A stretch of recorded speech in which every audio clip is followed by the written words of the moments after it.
हाय फिर खाली हाथी आ गए। बस पुत्र होना हथ भी खाली ते नसीब भी खाली। 30 साल जिन्हां दी नौकरी करदा रहा वां, बिमारी दी वजह तो अगले ने जवाब दे दिता। उस बंदे नूं पूरा ख्याल नहीं आया भी अज 30 साल साडे कोल काम कीता ते हुण आखिरी दिनां दे विच जे बीमार हो गए ते उनदा साथ दईए। कोई नहीं, 3 महीने की तनख्वाह भी रहिंदी सी उहदे बल्ले, उहदे भी बड़े तरले कीते, उन्हें भी नहीं दित्ती। हुण मेरा बच्चा तू मेरा पुत्त जाके सौ, मैं भी सौन की कोशिश करना, मेरा तो दिल ही घबराई जाता है। मेरा दिल उदों दा डुब्बिया पिया। जा मेरा पुत्र तू सौ जाके, अल्लाह ही खैर करे।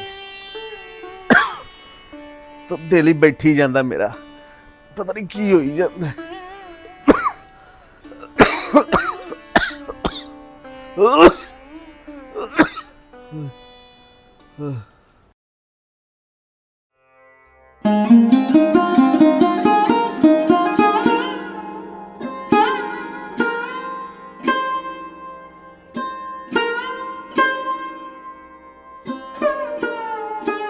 अबू जी उठो, सुबह हुई।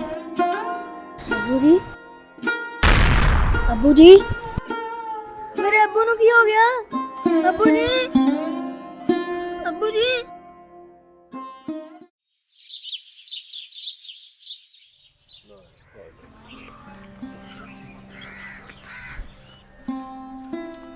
चंगा बंदा सी यार।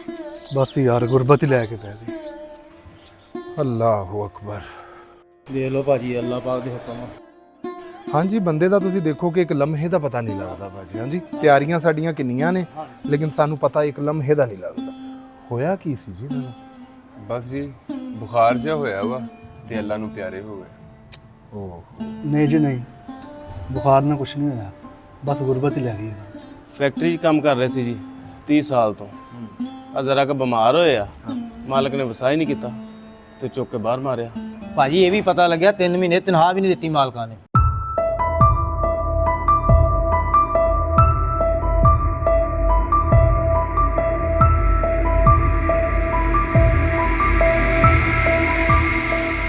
यार मुंडा तो कोई बाहर भेजो, गड्डी जो फ्रूट कड्डे।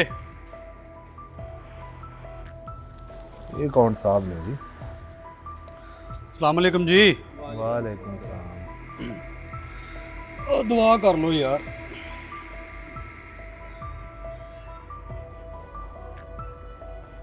आमीन। ला ला ला ला। की गल होई? कल तो चंगा भला आया मेरे को। बस जी दसदे ने बंदे भी बुखार ही होया। ਆ ਜਰਾ ਬਿਮਾਰ ਸ਼ਮਾਰ ਵੀ ਰਹਿੰਦਾ ਸੀ ਯਾਰ। ਮੁੰਡਾ ਭੇਜ ਕੇ ਨਾ ਉਹ ਪਿੱਛੇ ਦੇਗ ਆ ਰਹੀ ਚਿੰਗੀ ਚੋ ਵੀ ਲਵਾ ਲਓ। ਤੁਸੀਂ ਕੌਣ ਜੀ? ਮੈਂ ਮਾਲਕ ਫੈਕਟਰੀ ਦਾ, ਮੇਰੇ ਕੋਈ ਕੰਮ ਕਰਦਾ ਸੀਗਾ 30 ਸਾਲ ਤੋਂ। ਅੱਛਾ ਅੱਛਾ ਅੱਛਾ ਅੱਛਾ, ਤੁਹਾਡੇ ਕੋਲ ਹੀ ਕੰਮ ਕਰਦੇ ਸੀ ਤੇ ਤੁਸੀਂ ਕੱਢ ਦਿੱਤਾ ਇਹਨਾਂ ਨੂੰ ਕੰਮ ਤੋਂ? ਕੱਢਿਆ ਕੀ ਯਾਰ, 1.5-2 ਮਹੀਨੇ ਹੋ ਗਏ ਆ ਕੇ ਉੱਥੇ ਬਹਿ ਜਾਂਦਾ ਸੀਗਾ, ਸਾਰਾ ਦਿਨ ਬੈਠਾ ਰਹਿੰਦਾ ਸੀਗਾ। ਕੰਮ ਦਾ ਉਹਨੂੰ ਕਹਿਣਾ ਭਾਜੀ ਮੈਨੂੰ ਸਾਹ ਚੜ ਰਿਹਾ, ਮੇਰੀ ਤਬੀਅਤ ਨਹੀਂ ਸਹੀ, ਕੰਮ ਉਹਦੇ ਕੋਲ ਹੁੰਦਾ ਕੋਈ ਨਹੀਂ ਸੀਗਾ। ਫਿਰ ਮੈਂ ਕਿਹਾ ਭਾਈ ਤੂੰ ਘਰ ਹੀ ਚੱਲ ਜਾ ਤੇ ਬਹਿ ਜਾ ਕੇ। ਤੇ ਆ ਬੰਦੇ ਦੱਸਣ ਡਿਆ ਕਿ ਤੁਸੀਂ ਉਹਨਾਂ ਨੂੰ 3 ਮਹੀਨੇ ਦੀ ਤਨਖਾਹ ਵੀ ਨਹੀਂ ਦਿੱਤੀ ਸੀ। ਤਨਖਾਹ ਕਿੱਥੋਂ ਦੇ ਦਈਏ ਭਾਈ ਜਾਨ? ਕੰਮਾਂ ਦੇ ਹਾਲਾਤ ਦੇਖੇ ਤੁਸੀਂ? ਕੰਮ ਤਾਂ ਹੈ ਕੋਈ ਨਹੀਂ, ਨਾਲੇ ਮੈਂ ਕਿਹੜਾ ਇਹਨੂੰ ਇਕੱਲੇ ਨੂੰ ਕੱਢਿਆ, 7-8 ਬੰਦੇ ਮੈਂ ਹੋਰ ਵੀ ਫਾਰਗ ਕੀਤੇ ਨਾਲ। ਭਾਜੀ ਤੁਹਾਡਾ ਹੁਣ ਰਵੱਈਆ ਇਹ ਹੈ, ਜਦੋਂ ਬੰਦਾ ਅੱਲਾਹ ਤਾਲਾ ਨੂੰ ਪਿਆਰਾ ਹੋ ਗਿਆ ਹੈ ਤੇ ਜਿਉਂਦਿਆਂ ਤੁਸੀਂ ਕੀ ਕਰਦੇ ਹੋਵੋਗੇ ਉਹਨਾਂ ਨਾਲ? ਕੀ ਰਵਈਆ ਕੀ ਕਰਤਾ ਮੈਂ ਭਾਈ ਜਾਨ? ਇੱਕ ਮੈਂ ਤਜ਼ੀਅਤ ਵਾਸਤੇ ਆਇਆ, ਤੁਸੀਂ ਮੈਨੂੰ ਹੀ ਕਹੀ ਜਾਣਦੇ ਹੋ। ਭਾਜੀ ਤਾਜ਼ੀਅਤ ਵਾਸਤੇ ਤੁਸੀਂ ਬਿਲਕੁਲ ਆਏ ਹੋ, ਸਾਡੇ ਮਹਿਮਾਨ ਹੋ, ਲੇਕਿਨ ਜਿਉਂਦਿਆਂ ਜੀ ਤੇ ਤੁਸੀਂ ਉਹਨੂੰ ਭੁੱਖਾ ਮਾਰਿਆ।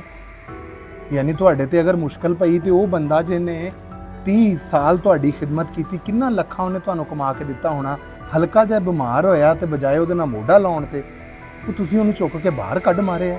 ਤੇ ਉਸ ਤੋਂ ਬਾਅਦ ਮੇਰੇ ਵੀਰ ਉਹਨੂੰ 3 ਮਹੀਨੇ ਦੀ ਤੂੰ ਤਨਖਾਹ ਕਿਉਂ ਨਹੀਂ ਦਿੱਤੀ? ਹੁਣ ਤੁਸੀਂ ਇੱਥੇ ਆ ਗਏ ਹੋ, ਮੁੰਡਿਆ ਗੱਡੀ ਚੋਂ ਫਰੂਟ ਕੱਢ ਲਿਆ, ਉਹ ਕੋਰਮੇ ਦੀ ਦੇਗ ਲੈ ਆਓ ਜੀ, ਖਾਣਾ ਨਹੀਂ ਬਣਾਉਣਾ। ਤੇ ਉਦੋਂ ਜਿਉਂਦਿਆਂ ਜੀ ਤੁਸੀਂ ਉਹਨੂੰ ਇੰਨੀ ਤਨਖਾਹ ਨਹੀਂ ਦਿੱਤੀ ਕਿ ਆ ਮਾਸੂਮ ਬੱਚਾ ਦੇਖੋ, ਉਹ ਹਰ ਸ਼ਾਮ ਇੰਤਜ਼ਾਰ ਕਰਦਾ ਸੀ ਆਪਣੇ ਬਾਪ ਦਾ ਕਿ ਮੇਰਾ ਬਾਪ ਆਏਗਾ ਤੇ ਸਾਡੇ ਘਰ ਦਾ ਚੁੱਲ੍ਹਾ ਜਲੇਗਾ। ਉਦੋਂ ਤੁਹਾਡੀ ਆਕੜ ਕਿੱਥੇ ਗਈ ਸੀ? ਆਪ ਤੁਹਾਡੀਆਂ ਗੱਡੀਆਂ ਨਹੀਂ ਬੰਦ ਹੋਣ ਡਈਆਂ, ਤੁਹਾਡੀ ਜ਼ੁਬਾਨ ਨਹੀਂ ਬੰਦ ਹੋਣ ਡਈ, ਉਹਦੇ ਮਰਨ ਤੇ ਵੀ ਤੁਹਾਡੀ ਜ਼ੁਬਾਨ ਨਹੀਂ ਬੰਦ ਹੋਣ ਡਈ। ਜਦੋਂ ਬੰਦੇ ਜ਼ਿੰਦਾ ਹੁੰਦੇ ਨੇ, ਉਹ ਇਹੀ ਜਿਹੜੇ ਪੈਸੇ ਅੱਜ ਦੇਣ ਡਏ ਹੋ, ਜਿਹੜੇ ਫਰੂਟ ਲਿਆਣ ਡਏ ਹੋ, ਉਹਨੂੰ ਤਨਖਾਹ ਦਿੱਤੀ ਹੁੰਦੀ, ਉਹਦੇ ਬੱਚੇ ਦੇ ਪੇਟ 'ਚ ਕੋਈ ਟੁੱਕਰ ਜਾਂਦਾ, ਤੇ ਉਹ ਪਰੇਸ਼ਾਨੀ ਨਾਲ ਤੇ ਮਰਦਾ ਤੇ ਨਾ। ਨਾਲੇ ਮੇਰੀ ਗੱਲ ਸੁਣ ਲਾ, ਮਾਲਕ ਬਣਿਆ ਫਿਰਦਾ ਆ ਜਿਹੜੇ ਬੰਦੇ ਕਹਿਣ ਡਿਆ ਨਾ ਬੁਖਾਰ ਨਾਲ ਮਰ ਗਿਆ, ਆ ਕੋਈ ਕਹਿਣ ਡਿਆ ਹਾਰਟ ਅਟੈਕ ਹੋ ਗਿਆ, ਇਹ ਕਿਸੇ ਹਾਰਟ ਅਟੈਕ ਨਾਲ ਕਿਸੇ ਬੁਖਾਰ ਨਾਲ ਨਹੀਂ ਮਰਿਆ। ਇੱਥੇ ਇੱਥੇ ਇੱਥੇ ਪ੍ਰੈਸ਼ਰ ਆਇਆ ਉਹਦੇ, ਕਿਸੇ ਨੂੰ ਨਹੀਂ ਨਜ਼ਰ ਆਉਂਦਾ ਜਿਹੜਾ ਪ੍ਰੈਸ਼ਰ ਇੱਥੇ ਆਉਂਦਾ। ਦਿਲ 'ਚ ਪਤਾ ਨਹੀਂ ਕਿਹੜੇ ਗਮ ਲੈ ਕੇ ਚਲਾ ਗਿਆ ਵਿਚਾਰਾ, ਉਹ ਭੁੱਖ ਦੇ ਹੱਥੋਂ ਚਲਾ ਗਿਆ ਵਿਚਾਰਾ। ਬੇਸ਼ਰਮੋ ਅਬਰਾਰ ਸਾਹਿਬ, ਤੁਸੀਂ ਕਹਿੰਦੇ ਹੋ ਬੁਖਾਰ ਨਾਲ ਮਰ ਗਿਆ, ਓਏ ਉਹ ਕਤਲ ਹੋਇਆ ਬੰਦਿਓ, ਖੁਦਾ ਦਿਓ, ਉਹ ਕਤਲ ਹੋਇਆ। ਔਰ ਤੁਹਾਨੂੰ ਪਤਾ ਉਹਦਾ ਕਾਤਲ ਕੌਣ ਆ? ਓਏ ਉਹਦਾ ਕਾਤਲ ਆ ਬੈਠਾ ਜੇ ਤੁਹਾਡੇ ਸਾਹਮਣੇ। ਔਰ ਇਸ ਤਰ੍ਹਾਂ ਦੇ ਕਾਤਲ ਸਾਡੇ ਮੁਆਸ਼ਰੇ 'ਚ ਹਰ ਪਾਸੇ ਫੈਲੇ ਨੇ, ਜਿਹੜੇ ਕਿਸੇ ਵੀ ਗਰੀਬ ਨੂੰ ਉਹਦਾ ਹੱਕ ਦੇ ਕੇ ਰਾਜ਼ੀ ਨੇ। ਉਹ ਇਦਾਂ ਦੇ ਕਾਤਲਾਂ ਦੀ ਵਜ੍ਹਾ ਤੋਂ ਰੋਜ਼ ਮਾਵਾਂ ਆਪਣੇ ਬੱਚਿਆਂ ਨੂੰ ਨਹਿਰਾਂ 'ਚ ਸੁੱਟ ਰਹੀਆਂ ਨੇ। ਰੋਜ਼ਾਨਾ ਲੋਕ ਆਪਣੇ ਗਲਿਆਂ 'ਚ ਫੰਦੇ ਲੈ ਕੇ ਝੂਲ ਜਾਂਦੇ ਨੇ, ਆਪਣੀ ਜ਼ਿੰਦਗੀ ਦਾ ਖਾਤਮਾ ਕਰ ਲੈਂਦੇ ਨੇ। ਆ ਵੇਖ ਮੇਰੇ ਹੱਥ ਵੇਖ, ਉੱਠ ਜਾ ਇੱਥੋਂ, ਉੱਠ ਕੇ ਤੇ ਇੱਥੋਂ ਚਲਾ ਜਾ। ਫਰਜ਼ੰਦ ਦਾ ਕਾਤਲ ਸਿਰਫ ਤੂੰ ਹੈ। ਚਲਾ ਜਾ ਇੱਥੇ, ਤੈਨੂੰ ਖੁਦਾ ਦਾ ਵਾਸਤਾ ਹੈ, ਚਲਾ ਜਾ ਇੱਥੋਂ।